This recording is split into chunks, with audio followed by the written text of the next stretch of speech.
Hello, नमस्ते, आदाब, सत श्री अकाल, गुड इवनिंग। मैं आप सभी लोगों का मेरे YouTube चैनल वासुदेवाय नमः में स्वागत करती हूँ। उम्मीद है आप सभी स्वस्थ हैं, मस्त हैं और ज़बरदस्त हैं। मैं कौन, आपकी दोस्त चौकोपाई क्यूटी पाई। भगवान श्री कृष्ण के साथ दो चीज़ें हमेशा आपने देखी होंगी, मोरपंख और बांसुरी। बांसुरी उनका प्रेम था तो मोरपंख उनके व्यक्तित्व का हिस्सा। आज हम जानेंगे कान्हा के मोरपंख रखने का रहस्य। तो चलिए चलते हैं। प्रेम और दया के प्रतीक श्री कृष्ण सारे देवताओं में सबसे ज्यादा श्रृंगार प्रिय भगवान हैं। कृष्ण को हमेशा उनके भक्त नए कपड़ों और आभूषणों से लादे रखते हैं। कृष्ण का नाम आते ही हमारे मन में सबसे पहले जो छवि उभर कर आती है वो आभूषण पहने और मस्तक पर मोर पंख धारण किए हुए युवा कृष्ण की आती है।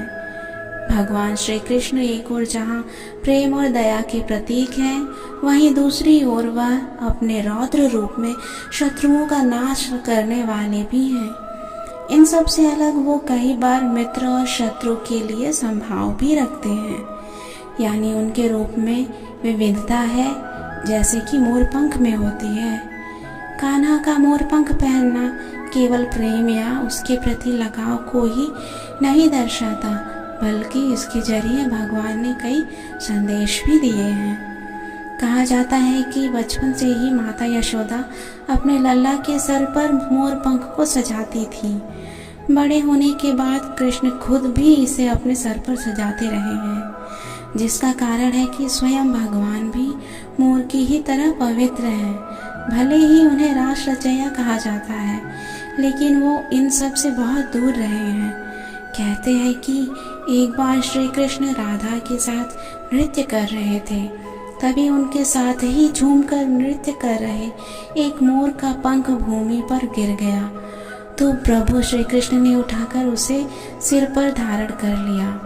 जब राधा जी ने उनसे इसका कारण पूछा तो उन्होंने कहा कि इन मोरों के नाचने में उन्हें राधा जी का प्रेम दिखता है। महारास लीला के समय राधा ने उन्हें वैजयंती माला पहनाई थी।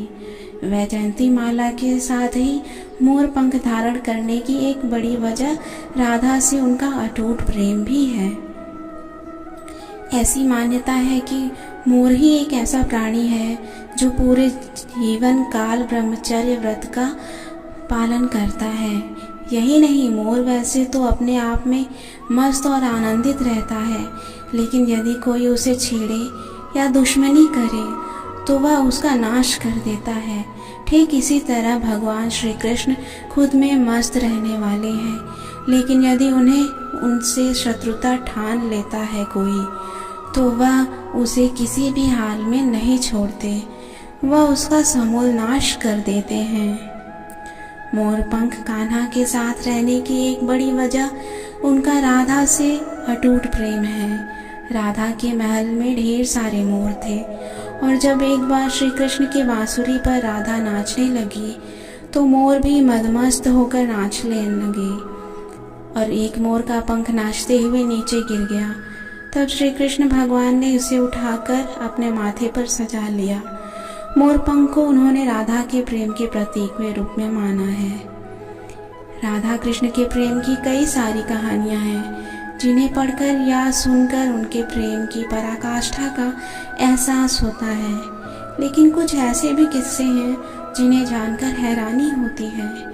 कृष्ण के सिर पर सजने वाला मोरपंख भी ऐसे ही एक किस्से का हिस्सा बना, और उसका परिणाम यह रहा कि श्री कृष्ण ने कलिकाल तक मोरपंख को अपने शीश पर लगाने का वरदान दे दिया। आइए इसके बारे में विस्तार से जानते हैं। कथा मिलती है कि गोकुल में एक मोर रहता था। वह श्री कृष्ण का अनन्य भक्त था। एक बार उसने श्री कृष्ण की कृपा पाने के लिए कन्हैया के द्वार पर जाकर जप करने का विचार किया।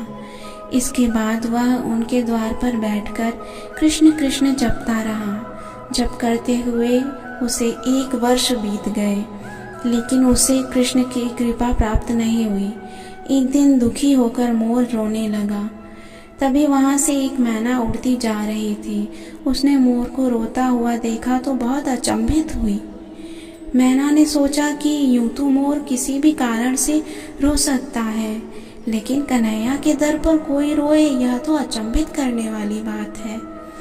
इसके बाद मैना मोर के पास गई और रोने का कारण पूछा। तब मोर ने बताया कि 1 बरस से मैं कन्हैया को प्रसन्न करने के लिए कृष्ण नाम जप कर रहा हूँ, लेकिन कन्हैया ने आज तक मुझे पानी भी नहीं पिलाया। यह सुनकर मैना बोली, मैं श्री राधे रानी के बरसाने से आई हूँ, तू मेरे साथ चल। राधे रानी बहुत दयालु है, वह तुझ पर जरूर कृपा करेंगी। मोर ने मैना की बात मान ली और दोनों ही उड़ते उड़ते बरसाना पहुंच गए। लेकिन मोर ने राधा रानी के दर पर भी कृष्ण नाम का ही जप किया।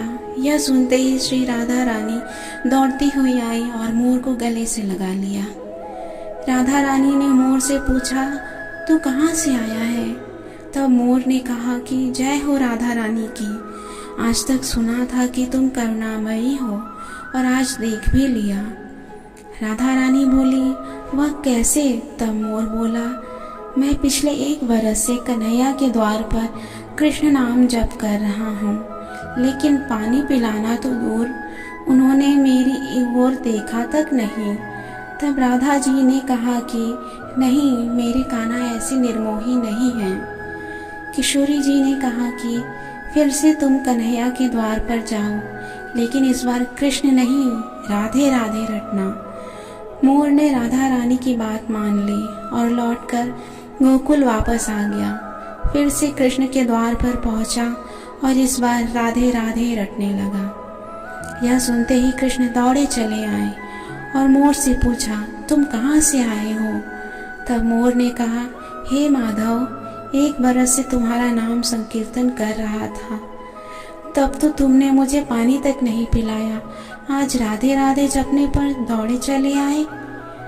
मोर की बात सुनकर श्री कृष्ण बोले, मैंने तुझको कभी पानी नहीं पिलाया, यह मैंने पाप किया है, लेकिन तूने राधा का नाम लिया, यह तेरा सौभाग्य है।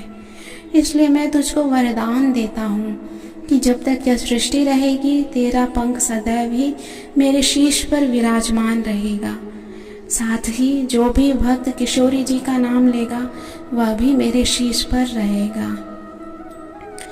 कान्हा के भाई थे बलराम, जो शेष नाग के अवतार थे। मोर और नाग एक दूसरे के दुश्मन होते हैं, इसलिए श्री कृष्ण जी के माथे पर लगा मोर पंख यह भी संदेश देता है कि वह शत्रु को भी विशेष स्थान देते हैं। मोर पंख को माथे पर लगाकर उन्होंने यह बताया कि मित्र और शत्रु के लिए उनके मन में संभाव है। जिस तरह से जीवन में सुख और दुख के कई रंग होते हैं, वैसे ही मोर पंख भी कई रंगों में होता है। ये मोर पंख बताता है कि जीवन के रंग को जैसा हम देखते हैं वैसा ही दिखता है। यानी दुखी मन से हर रंग बेरंग लगता है, लेकिन मन प्रसन्न हो तो हर रंग चटक नजर आता है। इसलिए अपने नजरियों को बदलकर खुशी पाई जा सकती है। चूंकि मोर और सर्प एक दूसरे के दुश्मन होते हैं, इसलिए काल सर्प योग में मोर पंख को साथ रखना चाहिए। श्री कृष्ण पर भी काल सर्प योग था, इसलिए वह मोर पंख को सदा साथ रखते थे। इसलिए जिस जातक को ऐसा योग हो, उसे मोर पंख साथ जरूर रखना चाहिए। मोर पंख के जरिए कान्हा ने कई संदेश दिए और इस संदेश को समझकर जीवन को आसान बनाया जा सकता है।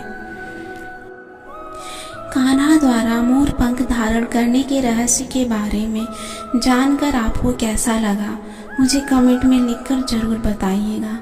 चैनल को सब्सक्राइब जरूर कीजिएगा, वीडियो को लाइक और शेयर जरूर कीजिएगा। तब तक के लिए गुड बाय।